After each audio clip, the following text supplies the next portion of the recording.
A little too high there, but hi. Today's lens is really interesting because there's a lot of controversy, there's a lot of different opinions, but it's the Rokinon 85mm 1.4. Now, before I get started, let me ask you, what's the most unique thing about this lens?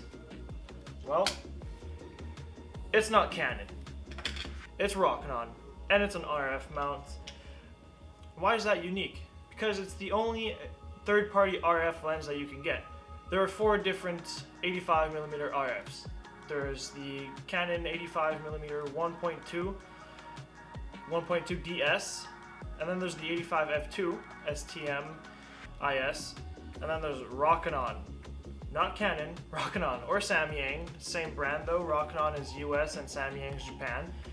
And, well, Canon made it very, very difficult for third parties like Rokinon or Samyang, and then also Sigma, to make third-party lenses because the RF and EF system are different. So it's a new type of engineering that these third-party companies have to do, which is really difficult, and that's what Rokinon said. There's some rumors that Canon is suing Rokinon because of, I don't even know. I just know that they're suing them, and Rokinon stopped producing these. The ones that were produced are allowed to be sold, but they stopped producing the 85 and the 14mm, and they stopped making new Canon lenses. I don't know if this is going to change in the future, but hopefully so, because this, for $1,000, it's pretty good. So, what do I like about this lens? Well, I like the price, I like the build quality, I like the design, and the performance is pretty good. Image quality is very good. There are some pros, there are some cons. We'll go through that. And I'm also going to show you a lot of pictures that I've taken over the past year. Oh yeah, I'm doing this because I got it 1 year ago. And this is a 1-year review of my experience using it. Now, I have to firstly admit that I don't use this lens as nearly as much as I should. It's just, it doesn't really fit my style of shooting. I'm more of a kind of street photography, and with street photography I like to go a little wider now. But when I got my first 85mm, which was the EF 85 1.8, I really liked it. And then I wanted to upgrade to a 1.4 and a higher quality lens, and this did not disappoint. The difference between the EF 1.8 and the Rokinon 1.4, night and day. I love this lens right away. The way an 85 compresses an image is completely unique. You can tell right away if a picture's taken with an 85mm or not, right? Especially for portraits. The thing is, I don't do a lot of shooting that requires an 85mm. When I brought this to Alberta, I used it twice, I think. Take pictures of Annie twice because it's her favorite lens. But I found myself sometimes, just picking it up and need it in certain situations, like when I was shooting the Captain Morgan cards with Ryan. And yeah, you'll see a lot of different types of pictures. I'm going to post them up, make a little slideshow. I don't know how many it will be, but there will be a couple. Where does this lens shine? Well, an 85 shines, like I said, the compression of the background, the low aperture. The autofocus is pretty decent, right? It's kind of sticky, but it doesn't always capture the eye directly, okay? So the autofocus could be improved on, but for $1,000, it's perfect. It's absolutely perfect. I haven't tried the RF 85 1.2 or the f2 because honestly the 85 1.2 is just way too expensive. It's $3,500 Canadian, which is insane. I haven't tried the f2 because I just don't want an f2 85mm. I want a low aperture one. I want one that is like, 1.4 sharp. Let's do it. It is sharp at 1.4, which is a huge bonus. So that's a pro. Another pro is the weight and the way it fits on your camera. It is designed so well. It's like the 50mm, or the 50mm is a little heavier, but when this is on the camera, it's perfect. It's not front heavy, it's not back heavy, it's just perfect. It feels great, super nice and aesthetic. There's one thing that's a con. It's really interesting, or I guess interesting depends on how you view it. Could be a benefit for you, not for me in most cases. And it doesn't happen all the time. that's the weird part. It doesn't happen all the time. Is sometimes I expose for my screen and my viewfinder, take the picture, continue taking pictures, and then I look at the playback, and they're like a couple stops brighter than what they look like on the screen. And I have not figured out how to fix that. It seems like an issue other people have too. It just doesn't capture the same as how you view it on your view screen, which is odd, but I guess it could be better if you shoot it in a dark scenario and then your picture comes out a little brighter. There might be a little more information to recuperate from a raw file. So depending on how you view it and when it happens, it could be a benefit.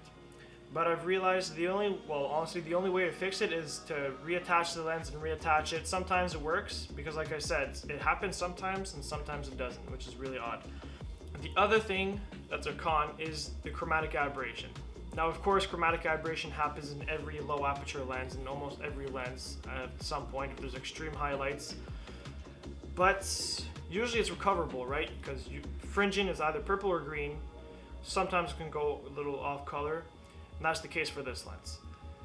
If it's not green or purple, it's a really weird red or like multicolored, and you can't fix it.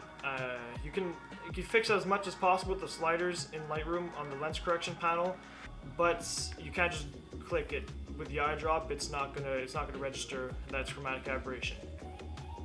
So this happens, I'd say 50% of the time. The other 50%, it's purple or green.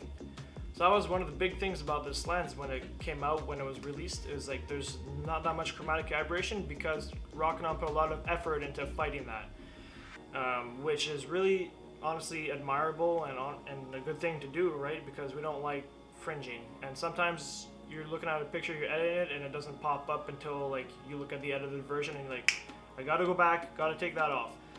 But I think a side effect of that is the multicolor or the different color chromatic aberration. But anyways, that's fixable, and it doesn't happen that often. So even with that, that's something to consider, but it's not that big of an issue, and especially that it's only $1,000. Another thing to note is the way that Rokinon lenses render an image is really different compared to Canon, because they have different color science inside the lens, different type of glass, different elements and all that. So that means that images will obviously natively look different on a Rokinon lens compared to a Canon. Is it better? Is it not better? It's up to you, but it's different. I don't know if you guys know, but Julia Trotti on YouTube, she's a Sony shooter, Canon shooter, and she loves Rokinon lenses. She just really admires the way they render images. The colors are so different but lively. But yeah, this lens doesn't have image stabilization. Canon's f1.2 doesn't either. But I haven't found myself really desiring or needing image stabilization because, well, I just shoot a little higher shutter speed if I'm finding myself in a position where I kind of could be shaky or something like that, right? So now that brings the question, what do you need? Do you need a 1.4? Do you need image stabilization and get the f2? Or do you really want to spend all that money and get the 85 1.2? It's a great lens, but for the price, you're paying for what you get, right? It's a banger. It's a banger. It's a big piece of glass and it's stable. Anyways, so I'm gonna roll some shots now and let's go.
You want that sick lens like this? I don't think I got that in the frame.